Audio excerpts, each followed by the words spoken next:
If you've just bought a Chemex, this is the video for you.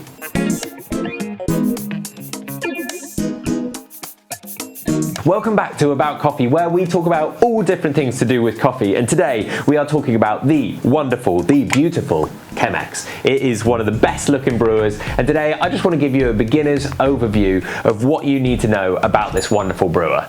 So let's start off with a little bit of the history of the Chemex. It was founded in 1941 by a German who was living in America, and he was a chemist. He did a lot of work with glasswork and therefore came up with this beautiful thing that is the Chemex. Now, it is definitely one of the best looking brewers out there. It looks awesome in anyone's kitchen. It is a great addition. When I walk into a coffee shop and I see a Chemex, I am a very happy man, as I know I'm going to be getting a very good coffee, and also it's just very visually pleasing on the eye.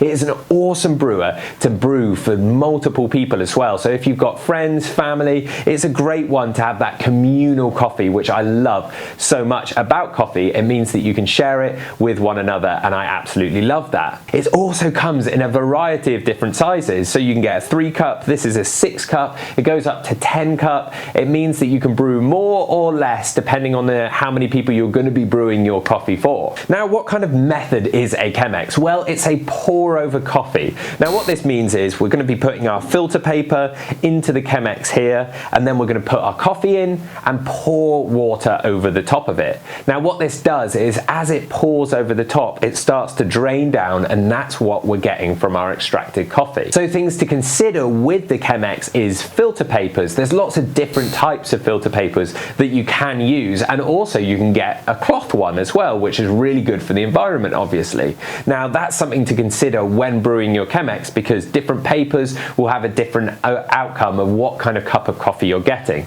As well as using that cloth one, you're going to have a different outcome. Something else to consider is the grind size that you're going to have. That will make a different outcome of that final cup of coffee that you're going to get with your Chemex. Now, you might have heard the phrase clean cup thrown around, and that is definitely something that you're going to be getting from your Chemex. The reason is that the filter papers with a Chemex tend to be a little bit thicker, and therefore remove some of the unnecessary things within a coffee through that filter paper. So therefore you're getting a really clean, crisp cup, unlike something like the French press, where you're getting a bit more of a, use the word, dirtier cup, of where you might get grounds of coffee and it feels a little bit thicker almost in your glass, whereas with a clean cup it feels a really smooth, nice cup of coffee. So if you've just bought a Chemex, you are off to a great start, but how can you level up that cup of coffee that you're making at home?